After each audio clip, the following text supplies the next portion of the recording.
Breaking news, friends! October 4th and the military airfields in Crimea, Kacha and Belbek are on fire right now. Explosions. No. There's something going on there. There's an airfield there. Damn. I was a bit worried. Most of the tactical aviation has been withdrawn from the area, according to public sources. What's burning here in the center? We're preparing for the deoccupation of the peninsula, according to Sky News. That's the goal of the military operations.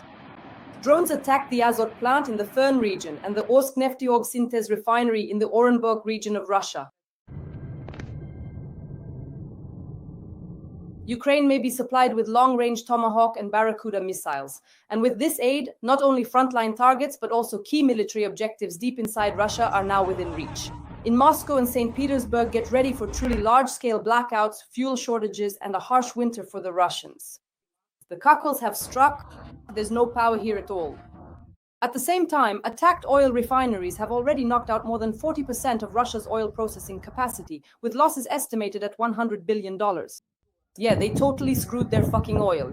Russia is essentially experiencing an energy and fuel crisis. Let's discuss the details with the well-known military analyst Roman Sviatan. Roman Grigorievich, welcome.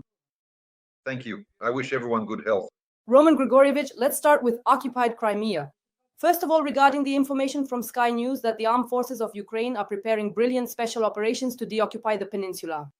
This article came out today, I read it. And right away, military airfields in Crimea are burning. Kacha and Belbek have been hit. They're writing about it at length, and drones are also at work. What do you say?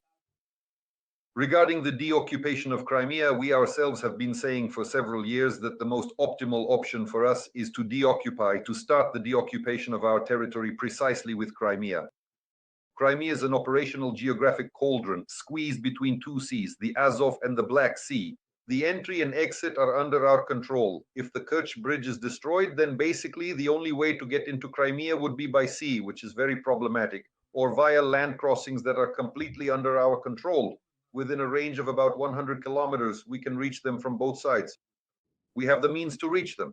In other words, Crimea itself is practically begging to be deoccupied. And what's most interesting is that this can be done without ground operations, without naval operations, including without an amphibious landing and without losses. We can deoccupy it, destroy, expel, and drive out the Russian troops. That is what deoccupation means. With long-range strike capabilities, as long as we have them in sufficient quantity, the main component here is aviation, which is being used in this millennium to carry out combat missions. It is precisely this that will allow us to drive out the Russian troops, to destroy them depending on their willingness to die, so to speak. Because for several years now, we've been telling the Russians that they need to learn how to leave Crimea, whether by swimming, crawling, or dog paddling. It's been, about 3 years we've been talking about this, but it's definitely the 4th year now. So now we have this opportunity, and our special services are taking action to eliminate the enemy's command. This indicates that preparations are underway for a serious cover attack. And it's roughly the kind that doesn't involve politics. It's purely a technical matter. Just like Mossad, or rather the Israeli IDF struck Iran. Again, I'm saying without geopolitics, purely as a technical operation. They cleared out the Iranian air defense, and after that, from 1,000 kilometers away, while for us it's only 300, at 1,000 kilometers, their aircraft had to refuel. We don't need to refuel. Their aircraft entered Iranian territory, just as we can enter the airspace over Crimea and use free-falling precision-guided bombs and guided missiles to take out ground targets. Just as it was done, for example, against Iranian military targets after entering their airspace 1,000 kilometers from the airbase. So it's basically a one-to-one operation. There's no need to invent anything new. Everything was invented 100 years ago, but for aviation. So this kind of mechanism is possible for the deoccupation of Crimea specifically. Iran is still mainly a land-based country, and besides, it doesn't share a border with Israel. That's why there was no ground operation, but in principle it wasn't needed. We have the same situation, but for us it's much simpler. Russia will have to run away from us. Greater Crimea, I repeat once again, is an operational and geographical cauldron. They will have to flee there or simply perish. Everything will depend on the amount of strike assets available. Today we struck at Belbek and Kacha. These are Western airfields. The Russians have 5 such airfields that they use in Crimea. 5. 2 of them have already been hit more than once. Why exactly these airfield sites? Russia does not use them to deploy surface-to-air missile systems or radar units of the radio-technical troops.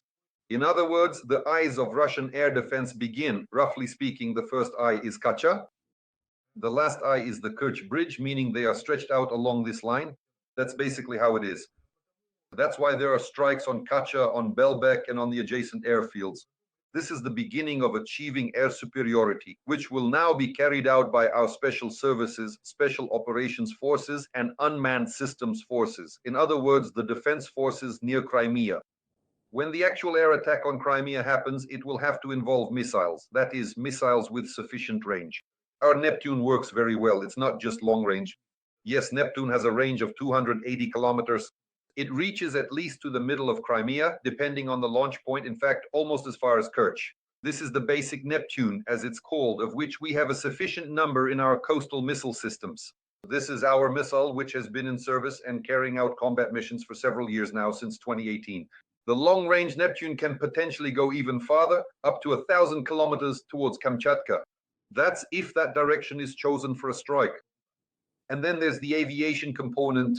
We already have a 2nd brigade receiving F-16S. 2 brigades of F-16S are enough to carry out a military operation, an air operation that is using aerial strike assets, missile and bomb strikes without ground or naval operations. So we'll wait, meaning as the planes arrive, as they come in together with the aircraft, since it's still a platform, you need a sufficient amount of weaponry to carry out this kind of attack. Because as soon as we're ready, the main thing is that the Russians are ready. I'll say it again: crawl, breaststroke, doggy paddle.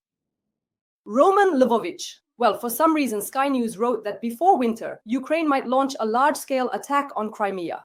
This could be a quote like a naval landing by the Ukrainian armed forces or a massive attack on the Kerch Bridge. What do you think? Well, I would argue about the naval part, because a naval landing is realistically possible in 3 locations in order to accomplish a specific task based on the capabilities we have. That's not Crimea, that's the Kerch, that's the Kinburn Spit, the Tendrov Spit, that's Skadovsk, the port of Skadovsk. But all of this is still the coastline of southern Ukraine on the Black Sea. In other words, it's the mainland coast, basically the left bank of the Dnipro.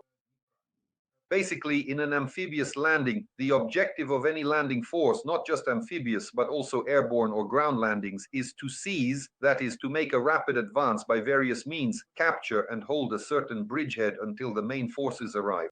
As for Crimea, if you try to land an amphibious assault there, that's just reckless, because no one is actually going to do that.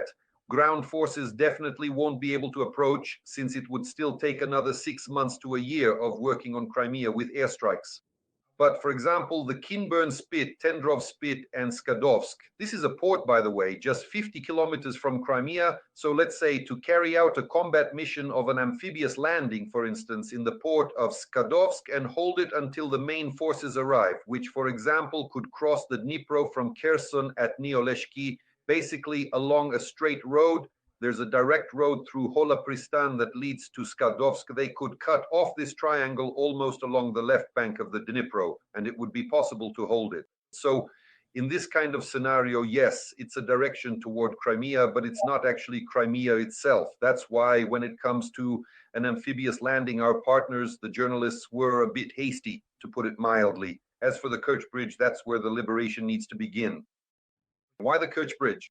Because it's exactly that logistical chain through which 30% of military munitions and equipment pass via Crimea, specifically to the Kherson-Zaporizhzhia front. Obviously, that's the first thing we need to take out. It's difficult to do. Why? Because there's a very complex, layered defense system there. Almost all our missiles and all our efforts are counted. It needs to be taken down with ballistic missiles.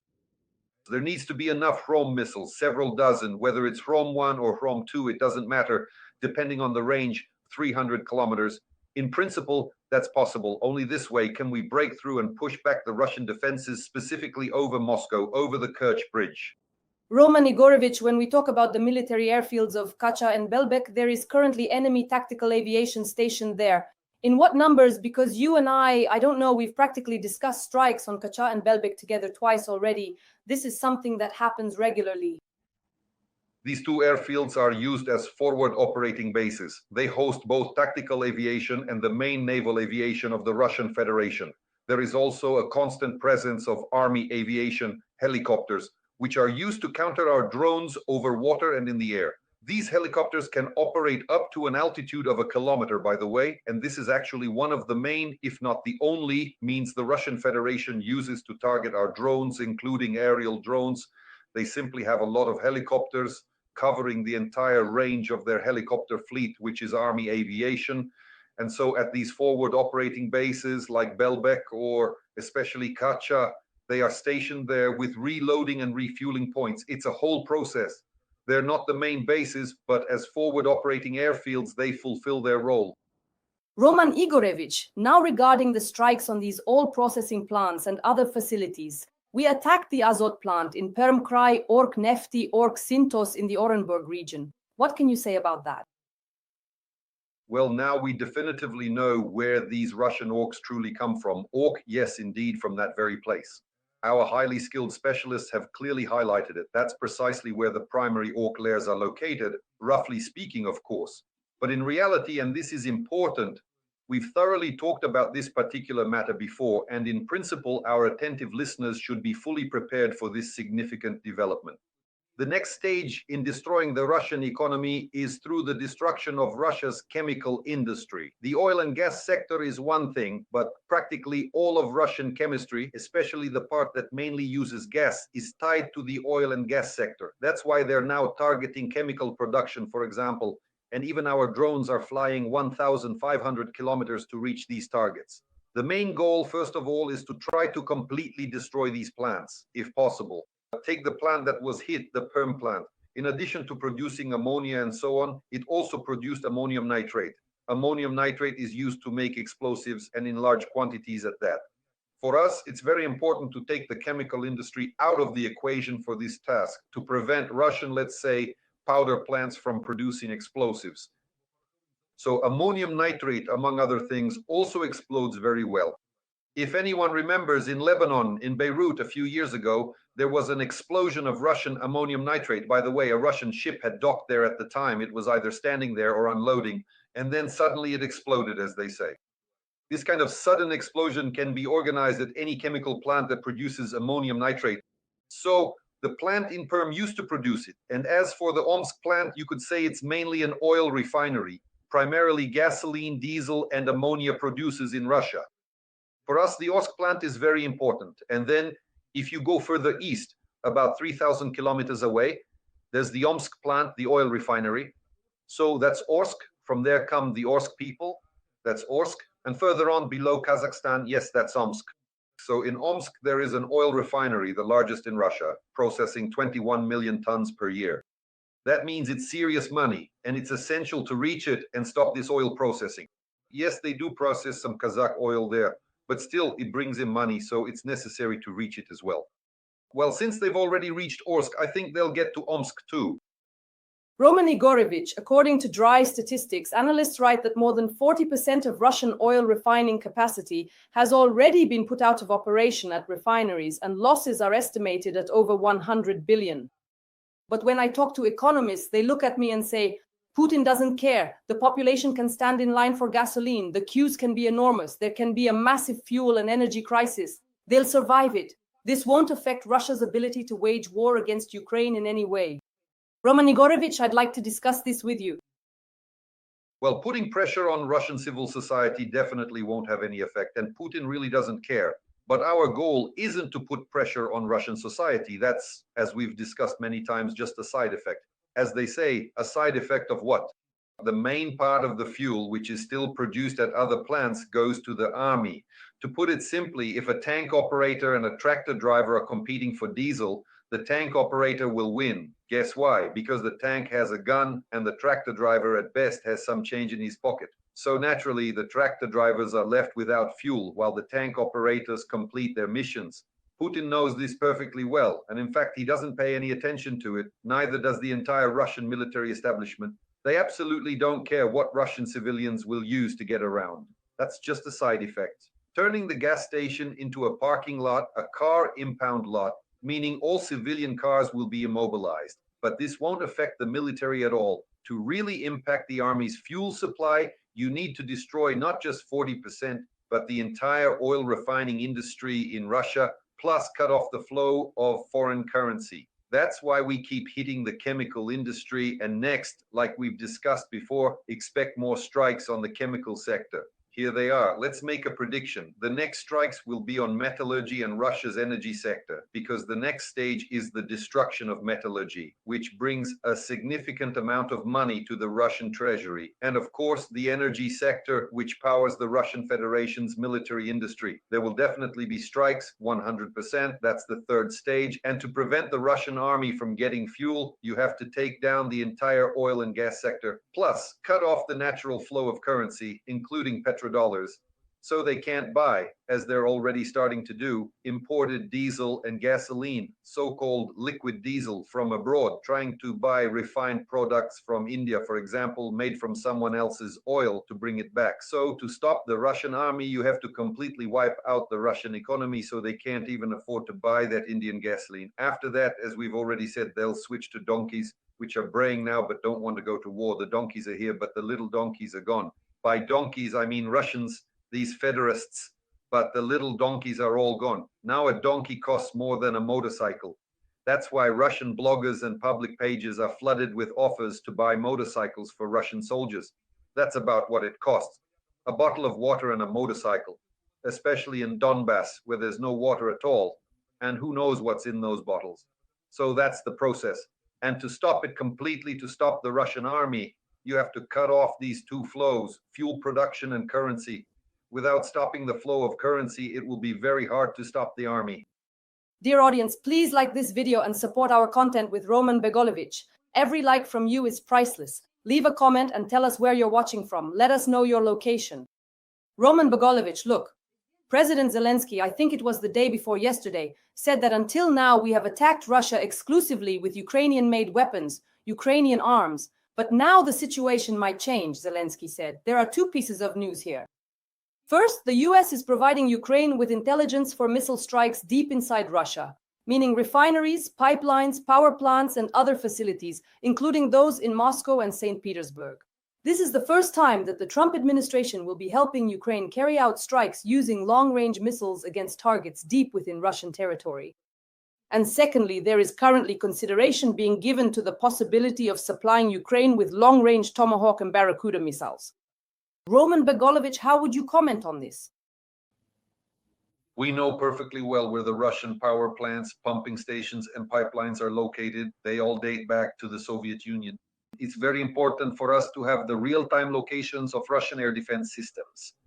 That's something the Russians can share with us so that our drones can reach their targets. A drone is flying, let's put it simply. How long did it take the drone to reach Orsk? It's almost 1,500, more than 1,500 kilometers at a speed of 150 kilometers per hour, 10 hours. So in those 10 hours, it could be shot down 300 times, and it needs to have a flight route that avoids all the strike zones, all the control zones of Russian air defenses, which in fact are not that many anymore if the drone has already passed through the frontline air defense. But you need to know exactly, specifically, which air defense system is there and at what altitude it can engage targets. The radar beam, how to bypass it, at what speeds, at what altitudes to fly under the beam, meaning below the radio horizon. It's a whole process. And without intelligence data of this level, and the Americans see all of this, they have everything from radio reconnaissance to satellite monitoring. They can see perfectly well where each Russian station is turned on, how far its range is, and so on and so forth. And this data gives us the opportunity, even with our own weapons, to get through and complete the combat mission. Well, we've already talked about the OS, we've talked about Perm, so we've reached them. Now, a question about missiles. Well, I don't believe they'll give us Tomahawks. I don't believe it for one simple reason. If they were ready to give us Tomahawks, they would have already given us JASSMs for the F-16s we have, and they would have already given us Atacames for the HIMARS we have. So it's more just talk, really. Technically, it's possible. It's not that it's impossible, yeah. At this point, it's really a sea-launched missile. But a few years ago, a program was launched to restore ground launches, the so-called mobile ones. A sufficient number of launchers have already been created, Typhoon, or Typhoon, as they're also called, depending on the translation. Typhoon. These launches make it possible to fire, that is, to launch a Tomahawk missile from them. It's the same, basically, it's the same launch tube as the Mark 41 naval launcher. They just took it off and mounted it on a vehicle chassis, and from there, it can carry out a combat mission. But let me repeat myself. Why don't I believe it at this stage? Why? Because we've already been promised JASSM. We already have a second F-16 brigade, but not a single JASSM has arrived. By the way, cruise missiles have been given even less. This issue could have been resolved, but they're afraid. So if they're afraid to give us JASSM, do you really think they'll give us Tomahawks? But something like, say, the Barracuda level, well, that's not quite the same. You could call it a drone missile, and you say it's not a Barracuda. Yes, I'm talking about the Barracuda. So the Tomahawk is still a cruise missile, medium range, and its range is about 2,000 kilometers, give or take 500, depending on the type. And the Barracuda has a range of 500 kilometers, but nevertheless, it can carry 500. A 500 kilogram warhead. So basically, you could say it's a short range missile, about 500 kilometers. The Barracuda is roughly the same as the Tomahawk, only the Tomahawk cost millions of euros, while the Barracuda is several hundred thousand. It's simpler, and yes, it can be produced easily in large quantities, like our Pollyanna systems, for example, or the same Flamingo systems. We only hear about them in teaser videos, but in reality, let's say the Barracuda is already entering production now, and in half a year we could have it. But we won't be getting it tomorrow. It's only just starting to go into production. We'll probably get the ERAMs faster. So there is a missile that they've basically already started producing for us, and we can get those sooner. Because we're waiting, of course, for the weapons we've ordered, but it's much simpler. I've already explained this in simple terms, to just give us what we already have available. The launchers. We have HIMARS, about 50 of them, and ATACMS, please. A 300-kilometer range missile could already be in use. We have F-16S, already several squadrons that are carrying out combat missions, but what level of combat missions are they? They're chasing flies with fly swatters. In other words, using cannons, roughly speaking, against Shaheds or Gerons. So if they were given the opportunity, at least 100 JASSMs to strike at range, 500 kilometers, the same 500 kilometers, the same 500 kilogram warhead, and Moscow would be gone. They talk about a blackout. Imagine what a blackout in Moscow would be like. A blackout in Kyiv? Nothing terrible. How was it in Kyiv? Why was it nothing terrible? First of all, the population density isn't the same anymore. Some people have left. Secondly, we've already gotten used to it. We're prepared now. We know how to handle these issues, how to ensure vital services. And Kyiv, after all, has several times fewer people than Moscow. Just imagine, several tens of millions. Nobody even knows how many mouths there are in Moscow. Now, just imagine how many behinds there are in Moscow, and if they all go to the bathroom at the same time in a single day, but there's no water, there won't be any electricity either. The aroma there, let's put it mildly, will be of Russian spirit, and it will seriously spread within a radius of about 1,500 kilometers. It'll reach us. Well, it'll definitely reach as far as the Urals. In other words, it would just be a humanitarian catastrophe, and a really serious one at that. By the way, one way to kill off all the combat mosquitoes is that they just die from this Russian spirit. There will be a problem there, and such a possibility exists. If we were given those JASSMs, even just 100 of them, that kind of Russian spirit would reach all the way to the Urals. Roman Grigorievich, when Zelensky says that previously we only used Ukrainian long-range strike systems, but now that's no longer the case, I'm curious, what is he talking about? What long-range missiles is he referring to? Is it European? What is President Zelensky talking about? So what could reach deep into Russian territory that isn't Ukrainian?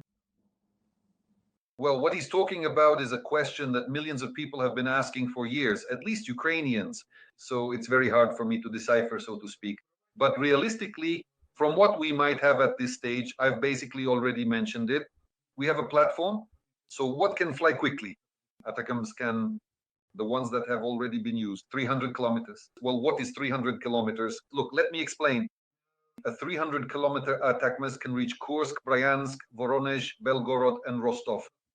That's 5 regional cities along the border, meaning cross-border cities. And that's not even mentioning Crimea or other Russian cities. So that's just what the ATACMS can reach.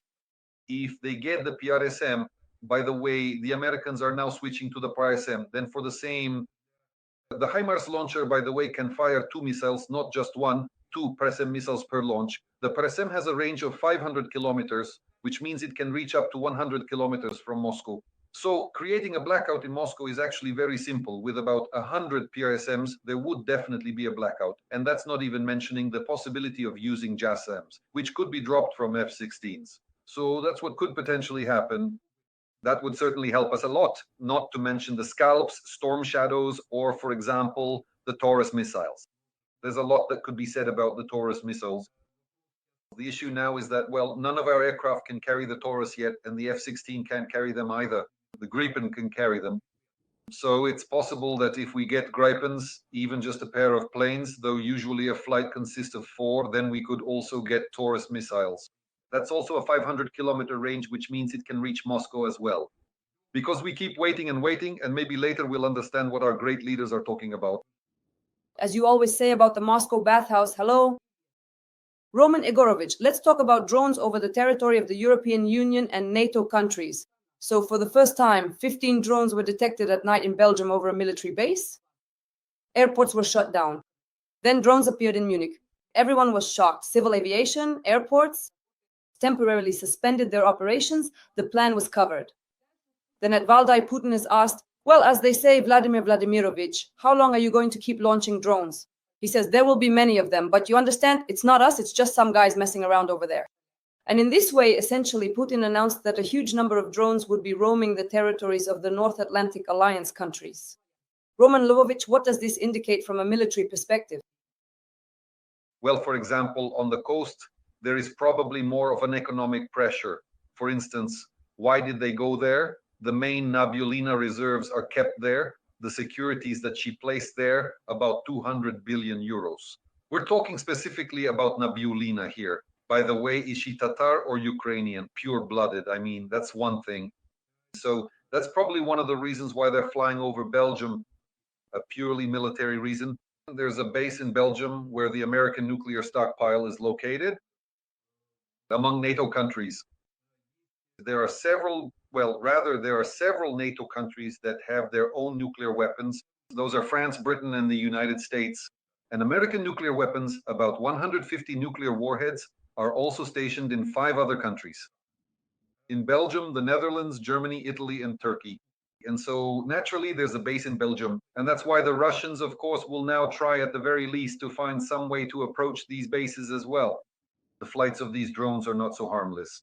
They're not so harmless. This isn't a provocation. This is already a combat mission, the execution of a combat task. What do the drones do? They create what's called a digital map of the area, approaching certain targets and starting to photograph them, converting the images into digital form, which can then be uploaded into missiles, into the guidance system, into the missile's onboard memory. Who has heard of onboard memory? Well, that's exactly what these photographs are, the ones taken at first. Using those same drones are then uploaded, and the missile on the terminal phase of its trajectory, when it approaches the target, and electronic warfare systems try, for example, to disrupt it by cutting off its control and satellite connection. Well, at that point, it no longer needs a satellite connection if it has machine vision. In other words, it's a bunch of photographs that simply guide it to the target. But these photos need to be taken. They need to be taken from the air, from certain angles. So what are these drones doing? And honestly, I don't understand, why aren't they being shot down? This is preparation for serious strikes, for specific attacks, using the means of destruction that the Russians have. But if we have them, like Neptune, just so you know, this information is actually publicly available. And it also locks onto the target using exactly this kind of machine vision. Why is it that electronic warfare systems practically don't affect it? Well done, KB Luch, right away, even before. Why, for example, fight against electronic warfare? For what purpose? If you can just disconnect from the satellite and carry out the combat mission in exactly this way. It's simply a different approach, different frequencies, wavelengths being used, a different set of these digital images, but nevertheless, that's basically the principle. That's why Europeans shoot down everything that buzzes, especially over military facilities. Otherwise, something will buzz by later that you really won't like. Friends, please like this video and write in the comments if the kitty has sent support to our tandem. Roman Grigorievich and I meet 3 times a week to discuss key military and political topics. Roman Grigorievich is our military analyst, sometimes a psychologist, sometimes a psychiatrist when he evaluates the actions of the Russians and Putin, but we always provide clear analysis. the well-known military analyst Roman Svetlan. Roman Egorovich, thank you very much. And as usual, see you again on Monday. Goodbye.